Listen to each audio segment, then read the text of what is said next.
আসসালামু আলাইকুম বন্ধুরা, কেমন আছো তোমরা? আজকে ভীষণ গরম পড়ছে, তাই ভাবছি ঠান্ডা ঠান্ডা বাঙ্গির জুস খাবো। তো তোমাদেরকে পুরো রেসিপিটাই দেখাবো কিভাবে বাঙ্গির জুসটা করব। আজকে তোমাদেরকে দুই রকম জুস বানিয়ে দেখাবো। প্রথমে বাঙ্গি স্মুদি বানাবো, তারপরে বাঙ্গির জুস বানাবো। প্রথমে বানাচ্ছি বাঙ্গি স্মুদি। এর জন্য আমি কিছু লালিম, এটাকে অনেকে লালিম বলে, অনেকে আবার বাঙ্গি বলে।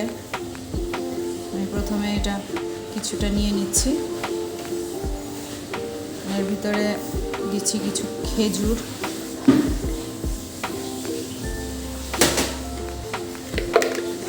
খেজুরটা অপশনাল, তোমাদের কাছে থাকলে দিবা, না থাকলে না দিবা, দিলে একটু টেস্টটা বাড়বে। তারপরে গুঁড়া দুধ,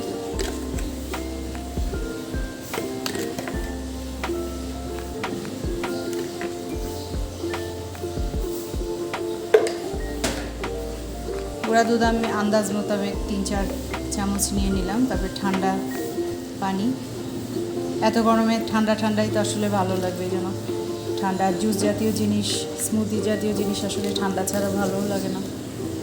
এরপর দিয়ে দিচ্ছি চিনি,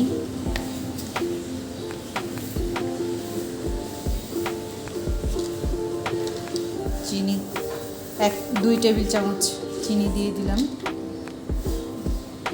এবার এটাকে আমি ভালোভাবে ব্লেন্ড করে নিব। স্মুদিটা আমি ভালোভাবে ব্লেন্ড করে নিয়েছি, এখন একটা গ্লাসে ঢেলে নিব।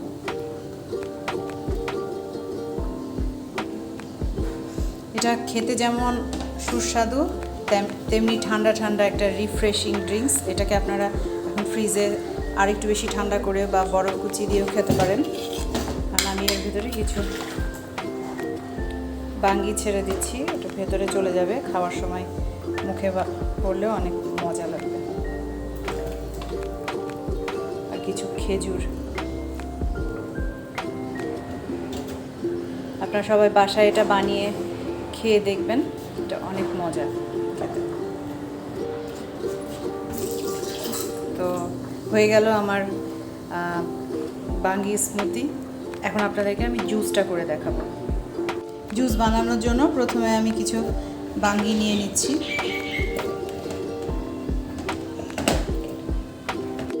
আমি এখন সুগার দিয়ে নিচ্ছি 3 টেবিল চামচ, 3 না 4 টেবিল চামচ। আসলে বাঙ্গি তো অত মিষ্টি হয় না, যেন একটু মিষ্টি হলেই জুসটা খেতে ভালো লাগে। 4 টেবিল চামচ চিনি দিয়ে নিলাম। এখন ওর ভিতরে দিয়ে দিচ্ছি একটু লেবু। লেবুটা দিলে একটু চটপটা একটা টেস্ট আসে। আপনারা যদি লেবু না খেতে চান তো লেবুটা স্কিপ করবেন। এর ভেতরে আমি দিয়ে নিচ্ছি ঠান্ডা পানি। পরেও এটা ফ্রিজে রেখে তারপরে ঠান্ডা ঠান্ডা খেতেই ভালো লাগবে। তারপরেও একটু ঠান্ডা পানি দিয়ে নিলাম। এখন এটাকে ভালোভাবে ব্লেন্ড করে নিব। আমার বাঙ্গির জুসটা রেডি। এখন আমি এটাকে গ্লাসে ঢেলে নিব।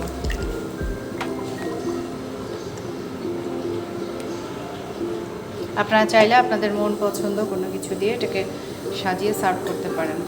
রেডি হয়ে গেল আমার 2টা রিফ্রেশিং ড্রিঙ্কস, একটা বাঙ্গির স্মুদি আর একটা বাঙ্গি জুস। আপনারা বাসাতে এখন বানিয়ে খুব সহজেই এটা খেতে পারেন। ঠান্ডা ঠান্ডা, পেটটাও ঠান্ডা থাকবে। এই ওয়েদারে এই 2টা খুব সবার জন্যই আমার মনে হয় বেস্ট একটা ড্রিঙ্কস হবে। তো আজকে এই পর্যন্তই।